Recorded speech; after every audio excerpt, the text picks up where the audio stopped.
Hepinize merhaba ve kanalıma hoş geldiniz. Bu araba OpenRLink sistemine sahip bir Megane E-Tech. Aynı gösterge paneli Avustralya'da da var. Megane E-Tech'lerde de var. Daha yeni araçlarda da aynı gösterge paneli gelecek. OpenRLink ile entegre bir ekran. Şimdi şurada gördüğünüz uyarı, bakıma kalan 26 gün yazan uyarı, araç alındıktan sonra servisle resetleniyor ve 12 ay veya kilometre geldiğinde uyaracak şekilde bir geri sayım başlıyor. 30 günden başlıyor ve en sonunda bakıma kalan bir gün bakıma götürünüz diye bir hatırlatma. Güzel bir hatırlatma aslında. Hem garanti süreciniz etkilenmez hem de aracın bakımının geldiğini anlarsınız. Ancak özellikle garanti bittikten sonra rahatsız etmeye başlıyor. Veya herhangi bir sebeple işiniz var, götüremediniz servise, rahatsız etmeye başlıyor. Bu videoda bunun nasıl resetlendiğini göstereceğim ben.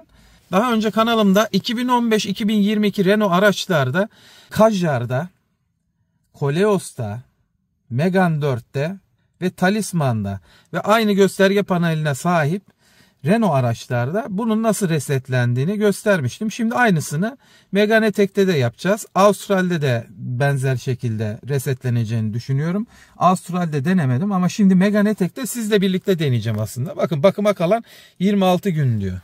Ne yapıyoruz? Kontağı açıyoruz. Kontak açık. Bakıma kalan 13.500 kilometre ve 1 ay diyor. Kilometre de sayıyor. İkisine birden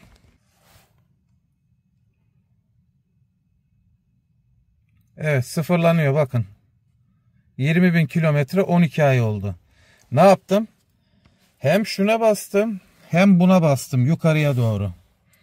20.000 kilometre ve 12 ay oldu.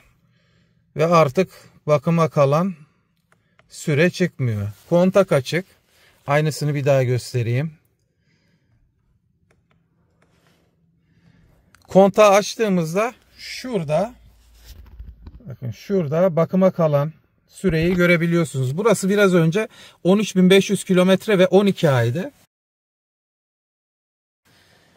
Bu tarafta adaptif hız sabitleyicinin res artı tuşuna basılı tuttum. Sonra da geldim.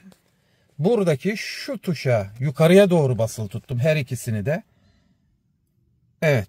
Ve bakıma kalan süre böylece resetlenmiş oluyor.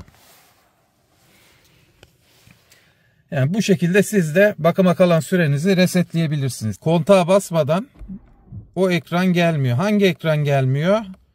Bakıma kalan süre ekranı gelmiyor. Bakın kontağa bastım. Fonksiyon testi kontrolde geçtikten sonra bakıma kalan kilometre ve ay ancak öyle sergilenebiliyor. Yapmanız gereken sağ taraf tuşu yukarıya basmak ve aynı anda şuradaki cruise kontrol tuşunu yukarıya aynı anda basmak ve beklemek. Daha sonra resetleniyor. İzlediğiniz için teşekkürler. Bir sonraki videoda görüşmek üzere.